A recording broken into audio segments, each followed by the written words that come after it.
Memahami istilah dan ciri umum bakteri. Pengertian bakteri.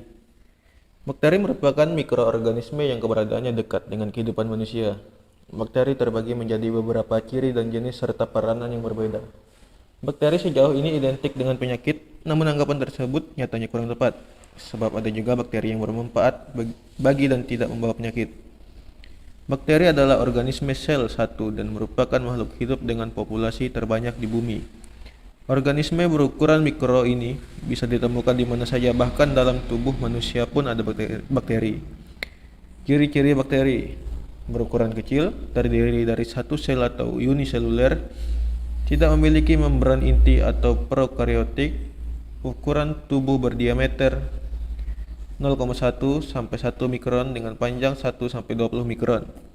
Hanya dapat dilihat melalui mikroskop. Hidup berkoloni atau secara soliter, bersifat kosmopolit atau berhabitat luas, memiliki dinding sel. Beberapa jenis mikroorganisme ini bisa membentuk endospora pada kondisi lingkungan yang kurang menguntungkan. Struktur bakteri. Flagella, atau ada juga yang menyebutnya sebagai flagellum, merupakan alat gerak berbentuk batang atau spiral. Flagella membuat bakteri bisa berpindah tempat dan mencari daerah yang menguntungkan untuk hidupnya. Berdasarkan jenis flagella yang dimiliki, organisme bersel satu ini terbagi menjadi 5 kelompok, yaitu antrik, tidak memiliki flagella; monotrik, hanya memiliki satu flagella; amfitrik, flagella ada 2 berada di tepat ujung sel; lopotrik, flagella berkumpul pada salah satu ujung; perietri, berada di seluruh permukaan sel tersebut. Kapsul merupakan lapisan lendir berbentuk padat dan tebal. Kapsul terbuat dari polisakarida dan air. Lendir pada kapsul membuat organisme ini memiliki permukaan licin. Fungsi kapsul sebagai berikut: alat pertahanan dan perlindungan, mencegah kekeringan pada tubuh bakteri, alat untuk melekat pada inang, dan sumber makanan. Dinding. Sel dinding berfungsi untuk melindungi dan membentuk bakteri. Dinding sel ini terbuat dari peptidoglikan yang merupakan gabungan antara protein dengan polisakarida.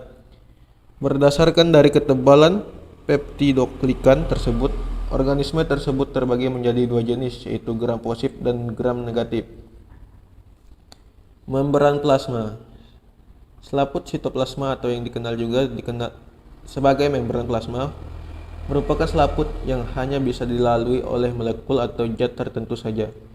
Membran ini tersusun atas fosfolipid dan protein. Fungsinya sebagai berikut: alat transport elektron dan proton yang dilepas saat oksidasi makanan, alat pengatur pengangkutan zat yang keluar masuk dari membran sel, tempat membentuk mesosom. Sitoplasma.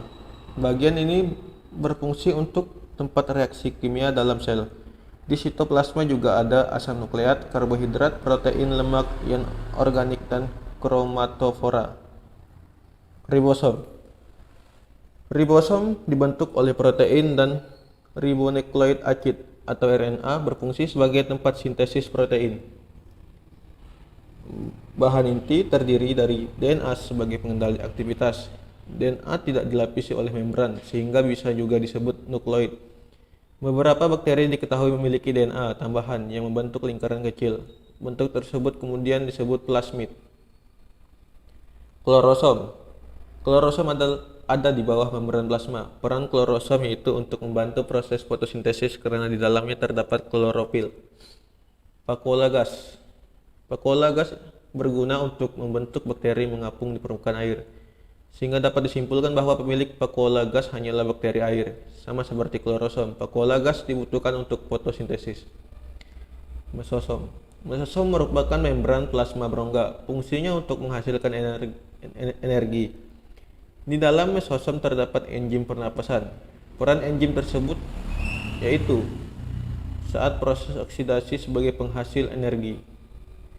Klasifikasi bakteri pengelompokan Eubacteria atau bakteri sejati. Yang pertama, Probacteria. Kelompok Probacteria terdiri dari bakteri ungu, kemoautotrop, dan kemoheterotrop. Bakteri ungu hidup dalam endapan kolam.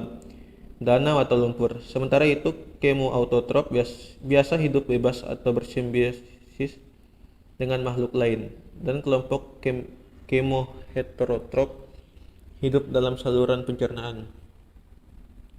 Bakteri gram positif. Kelompok bakteri ini bisa melakukan fotosintesis dan ada juga yang memiliki sifat kemoheterotrop.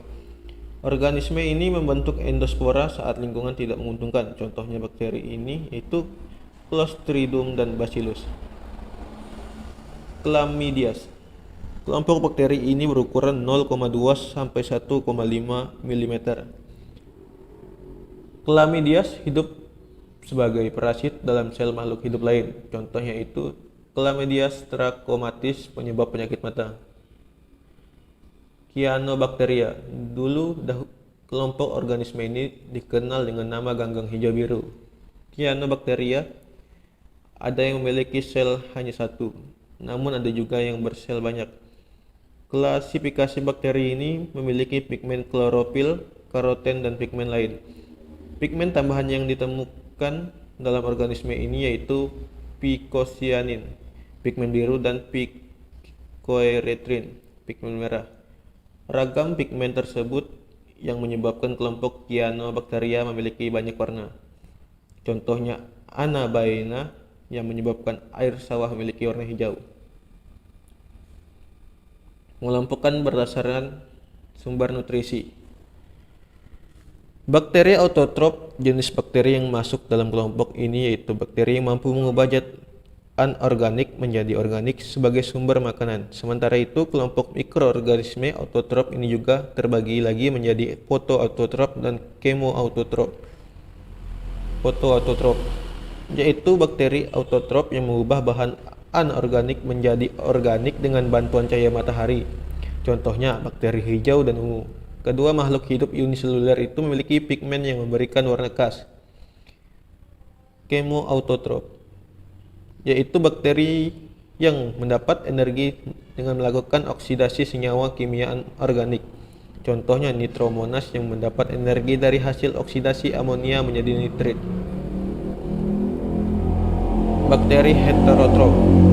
Jenis makhluk hidup bersel satu ini yaitu bakteri organisme yang mendapat energi dari bahan organik di sekitar tempat hidupnya.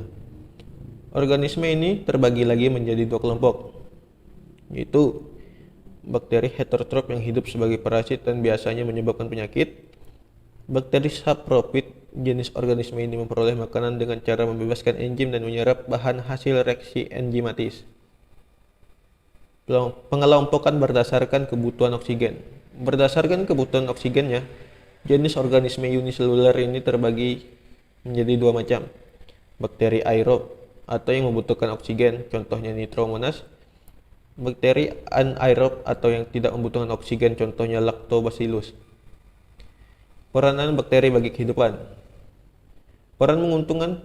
Beberapa contoh yang menguntungkan antara lain: di industri makanan, Lactobacillus casei berperan pada pembuatan keju dan yogurt. Kesehatan, Bacillus brevis berperan dalam membentuk antibiotik pyritroxin. Pertanian, Rhizobium leguminosarum bersimbiosis dengan akar tumbuhan. Peran merugikan. Sementara itu, beberapa contoh bakteri yang merugikan sebagai berikut. Penyebab penyakit pada manusia, Vibrio cholerae. Penyebab kolera, Salmonella typhi. Penyebab penyakit tifoid, Leptospira sp. Penyebab penyakit leptospirosis dan lain sebagainya. Penyebab penyakit pada hewan, Bacillus anthracis. Penyebab antrak pada sapi, kerbau, dan domba. Penyebab penyakit pada tanaman, Xanthomonas oryzae. Penyakit hawar daun bakteri pada padi, Pseudomonas cattleya. Penyebab busuk pada daun anggrek. Penyebab kerusakan makanan, Leuconostos mesenteroide. Sekian penjelasan dari saya, kurang dan lebihnya terima kasih.